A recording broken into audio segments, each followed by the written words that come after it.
Hello everyone, আজ আমরা দুজনা মিলে একটু বেরিয়ে গেলাম মার্কেটে। প্রথমেই যেখানে গেলাম সেটা হলো চশমা হাউসে। আসলে মা আমাদের বাড়িতে এসেছে আর মার চশমার ফ্রেমটা না একটু খারাপ হয়ে গেছে, তাই আর কি চেঞ্জ করতে নিয়ে এলাম। আরও অনেক জায়গায় যাব, ভিডিওটা দেখো তাহলে বুঝতে পারবে যে 3 ঘন্টার মধ্যে আমরা কত কত জায়গায় গিয়ে কি কেনাকাটা করেছি। তো পুজো প্রায় চলেও এসেছে যদিও বা, তো ভাবলাম চলো যদি টুকিটাকে কিছু পারি কিনে নেব। তো মার চশমার ফ্রেমটা চেঞ্জ করে নিয়ে সামনেই দেখছি এই যে ফুচকা কাকু বসে রয়েছে। তো এখানে না ফুচকাটা খুব সুন্দর খেতে হয়। আমি এর আগেও 2-3 বার খেয়েছি, মানে এই চশমা হাউসে আমি আসলেই এই কাকুটার হাতের ফুচকাটা একবার খেয়ে যাই। তো মোটামুটি ফুচকাটা খেয়ে এই যে বেরিয়ে পড়লাম।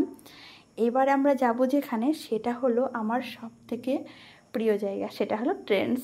আমি ট্রেন্ডসে যেতে ভীষণ ভালোবাসি, কারণ ওখান থেকে আমি যত কুর্তি বলো লেগিংস বলো আমি নিই। তো যাই হোক, আমি পুরোটা ঘুরে দেখছি যে না, পুজোর কালেকশান মোটামুটি ভালোই এসেছে। তো আমি এখান থেকে কিছু চুড়িদার দেখে নিলাম। তো আমার যেই চুড়িদারটা বিশেষ করে পছন্দ হলো সেটা সাইজ ছিল না, তো আমার মনটা ভীষণ খারাপ হয়ে গেল। তো যাই হোক, আমি আমার চিন্তা করলাম না, কারণ পুজো মোটামুটি এখনও দেরি আছে, তাই আমি আমার আর কিছু নিলাম না, বললাম চলো পরে নেব। তো পরে চলে এলাম, দিয়ে মেয়ের জন্য একটা স্কার্ট খুঁজছিলাম।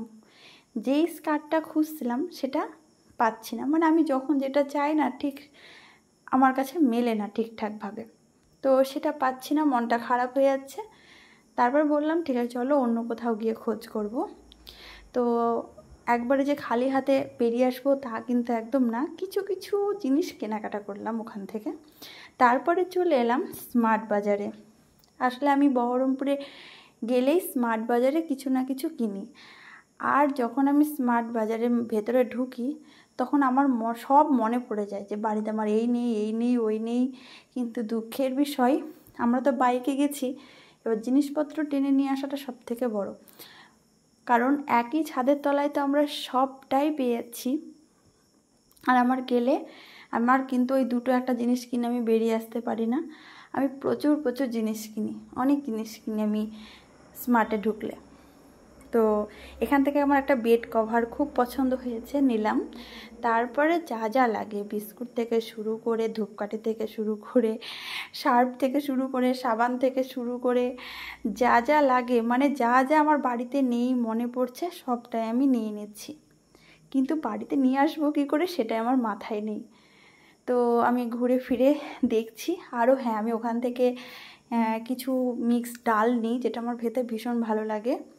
তো ওখান থেকেও অনেক বাজার করে নিয়ে এইবার আমরা সোজা চলে আসলাম আমি জুতো নিতে। তো জুতো নেওয়ার ইচ্ছে ছিল আমার শিলেদার্সে গিয়ে। তো শিলেদার্সের আরেক বছর থেকে কালেকশান দেখছি একদম বাজে, তো সেই জন্য ঢুকে গেলাম বাটায়। আর বাটায় ঢুকেই দেখো এই যে পুচকু মাম্মি জুতোর দামই 3000 টাকা। ভাবতে পারো এত জুতোর দাম এখানে। তো আমার তো পামশু ভীষণ ভালো লাগে, তো এখানে যতগুলো পামশু দেখছো 1400 টাকা থেকে স্টার্ট। ভাবা যায় এত দাম। তারপর ওখানে আমার মোটামুটি ওখান থেকে ঘুরে সোজা চলে এলাম সুনিতায়। তোমরা নিশ্চয়ই আশ্চর্য হচ্ছ যে পুজোর বাজারে এবার আমি কেন শীতের পোশাক দেখছি, একটু অবাক করারই কথা। তো যাই হোক, সেটা পরে বুঝতে পারবে। তো সেখান থেকে মোটামুটি কিছু কেনাকাটা করে নিয়ে সামনেই এই যে মোমো। তো আমার মোমো আমি সত্যি বলতে খেতে খুব একটা একদমই ভালোবাসি না, তবে টুকিটাকি যখন মন চায় একটু খাই।